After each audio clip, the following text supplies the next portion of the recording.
मनसे दोन ठिकाणी आघाडीवर आहे. नाशिक का महत्त्वाचं, कारण नाशिकमध्ये ठाकरेंची सत्ता राहिली आहे, मनसेची सत्ता राहिली आणि ठाकरे बंधूंनी संयुक्त सभेसाठी पहिलं ठिकाण कोणतं निवडलं तर त्याने नाशिकचं निवडलेलं होतं. आणि नाशिकमध्ये सध्या दोघेही भाऊ एकत्रित मिळून 5 जागांवरती आघाडीवर असल्याचं चित्र पाहायला मिळत आहे.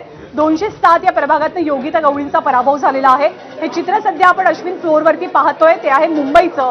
227 पैकी 85 जागांचे कल हाती आले, ज्यापैकी 33 भाजप, 12 शिंदे, 5 काँग्रेस, ठाकरे 22, राज ठाकरे 6 आणि इतर 7 असं मुंबईचं चित्र सध्याचं 85 जागांचं. आणि भारतीकडे अपडेट आपण जाणून घेऊया. अश्विन, आता आपण योगिता गवळी पराभूत झाल्याची बातमी दिली, तिथे भाजपचा उमेदवार विजयी झालेला आहे. आणखीन एक अपडेट येत आहे पुण्यातनं, प्रशांत जगताप विजयी घोषित झालेले आहेत. आपल्याला माहिती आहे की प्रशांत जगताप हे खूप महत्त्वाचं व्यक्तिमत्व ठरलेलं होतं. काँग्रेसचे प्रशांत जगताप पुण्यातनं विजयी झाले, त्यामुळे 2 महत्त्वाचे निकाल. कारण गवळी बहिणींबद्दलही खूप महत्त्वपूर्ण अशी चर्चा झाली होती. योगिता गवळींचा पराभव झालेला दिसतोय, मात्र पुण्यात प्रशांत जगताप विजयी झाले. प्रशांत जगताप का महत्त्वाचे, कारण प्रशांत जगताप हे का महत्त्वाचे, अगदी एका वाक्यात आपण राष्ट्रवादीच्या ह्यांची कमेंट घेऊया त्या निकालावरती. प्रशांत जगताप का महत्त्वाचे, कारण प्रशांत जगताप यांनी अगदी ऐन वेळेला काँग्रेसमध्ये प्रवेश केला होता. दोन्ही राष्ट्रवादी एकत्र आल्यामुळे आपण एक छोटीशी कमेंट घेऊया. अजितदादांमुळे त्यांनी अश्विन पक्ष सोडलेला होता आणि प्रशांत जगताप जिंकतायत तिकडे.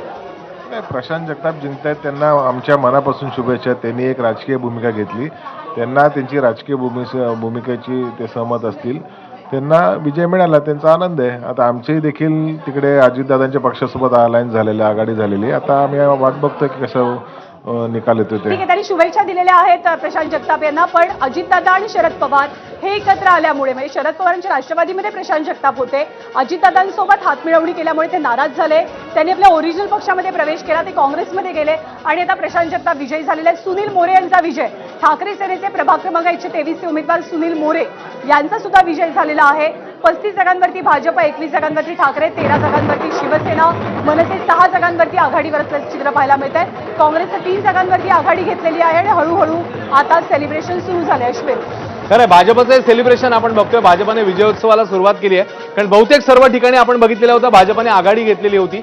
तर अकोल्यामधलं मतलब एक अपडेट आहे, आकाश पुणकरांचा मावस भाऊ सागर शेगोकार पराभूत झालाय. संघाचा बालेकिल्ला प्रभाग क्रमांक 3 मध्ये भाजपला धक्का बसतोय अकोल्याला. तर तिकडे ठाण्यामध्ये प्रभाग क्रमांक 10 मधनं राष्ट्रवादीचे आपल्या सोबत आपण एक छोटी कमेंट भाजपची घेऊयात. योगिता गवळी पराभूत झालेल्या आहेत मुंबईतनं, पण भाजपच्या रोहिदास लोखंडे यांचा तिथून विजय झालाय. छोटीशी कमेंट भाजपची. अश्विन, एक छोटी कमेंट निरंजन डावखरेची, आताचे निकाल आणि खास करून अकोल्यामध्ये आकाश पुणकरांचा भाऊ जो आहे तो हरतोय. याच्यामध्ये हा आत्ताचा निकाल आहे, पण पुढे आपल्याला जसं शेवटीच्या टप्प्यात येईल त्यावेळेस निश्चितपणे ते विजयी पण होतील आणि त्याच्यामध्ये या सगळ्या महानगरपालिकेमध्ये मोठं यश आपल्याला या 29 महानगरपालिकेमध्ये भारतीय जनता पार्टीला मिळताना दिसतं. तेव्हा भाजप कॉन्फिडंट आहे, मोठं यश मिळेल. मुंबईमध्ये अपडेट आणखी कमेंट घ्यावी लागेल, कारण नागपूरमध्ये बहुमताचा आकडा भाजपनं गाठलाय. नागपूर महानगरपालिकेमध्ये आपण ढोल ताशांना पण बोलवूयात. बहुमताचा आकडा भाजपनं नागपूर महानगरपालिकेत.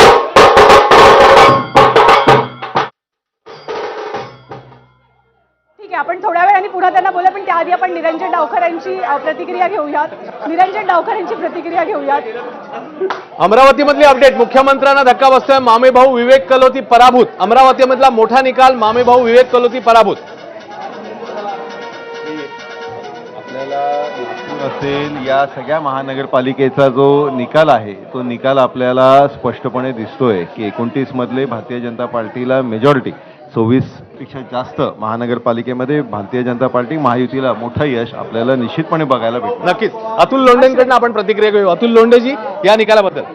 नाही, असं आहे की निवडणुकीमध्ये हार आणि जिंकणं जे आहे ते वेगळं आहे, पण त्यात मुख्यमंत्र्यांच्या भावाला धक्का वगैरे वगैरे, तर मुख्यमंत्री मग महाराष्ट्रात कसे जिंकत आहे? म्हणजे याचा अर्थ हा स्पष्ट आहे की काम नसताना सुद्धा जे निकाल येत आहेत त्याच्याकडे वेगळं विश्लेषण केलं पाहिजे. की आता नागपूरचं मी तुम्हाला उदाहरण सांगतो. नागपूरमध्ये 19 वर्ष झाले भाजपची सत्ता आहे महानगरपालिकेमध्ये, एकही प्रॉमिस दिलेलं पूर्ण केलेलं नाही आहे, एकही काम जे आहे ते घेऊन भाजप पुढे जाऊ शकली नाही आहे, जेव्हा की तिथे मुख्यमंत्री आहे आणि केंद्रीय मंत्री आहे आणि तरी ते जिंकून राहिलेले आहे. याचं विश्लेषण लोकशाहीच्या अनुषंगानं केलं पाहिजे, कारण ते शेवटी कोण जिंकतं कोण हरतं यापेक्षा लोकशाही राहते का हा महत्त्वाचा विषय आहे आणि त्याची चर्चा जास्त झाली पाहिजे. पुढे जाऊया आपण. प्रभाग क्रमांक 208 ठाकरेंच्या सेनेचे रमाकांत रहाटे जिंकतायत.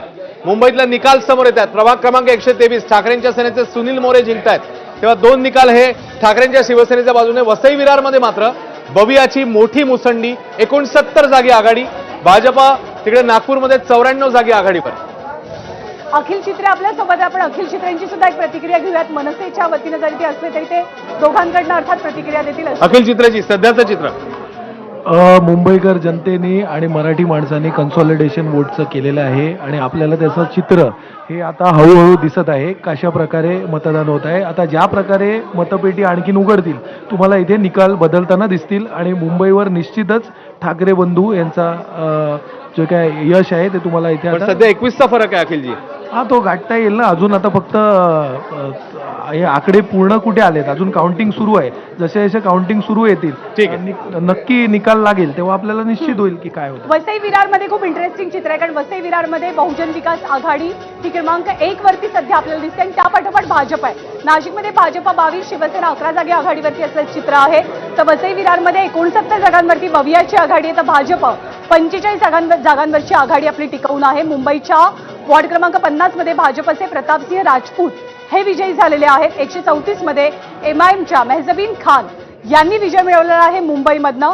मुंबईच्या प्रभाग क्रमांक 193 मध्ये ठाकरेंच्या शिवसेनेच्या हेमांगी वरळीकर यांची निवडणूक सुद्धा कमालीची चर्चा गाजली झालेली होती. तर त्यांनी सुद्धा आपण मनीषा कायंदेंकडे जाऊया. त्यांची प्रतिक्रिया घेऊयात.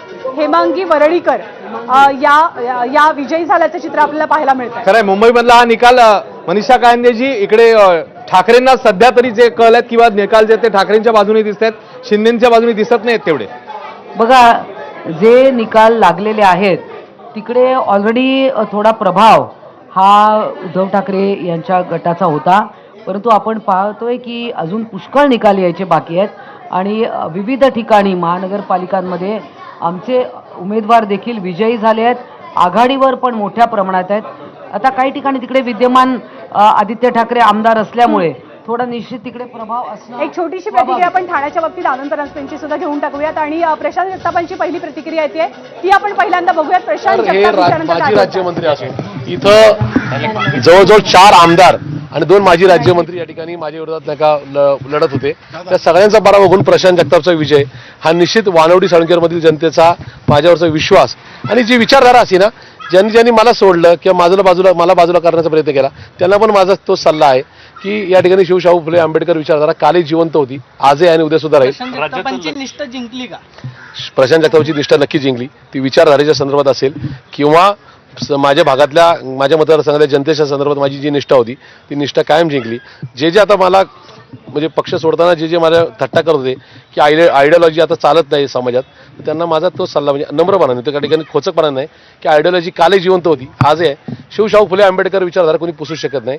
प्लीज इथून पुढे तरी विचारपूर्वक सगळ्यांनी निर्णय घ्यावा. म्हणजे प्रशांत जगतापांनी हा निष्ठेचा विजय असल्याचं प्रशांत जगताप यांनी म्हटलेलं आहे. कल्याण डोंबिवलीमध्ये भाजपचे माजी उपमहापौर हे पराभूत झालेत. वसई विरार महानगरपालिका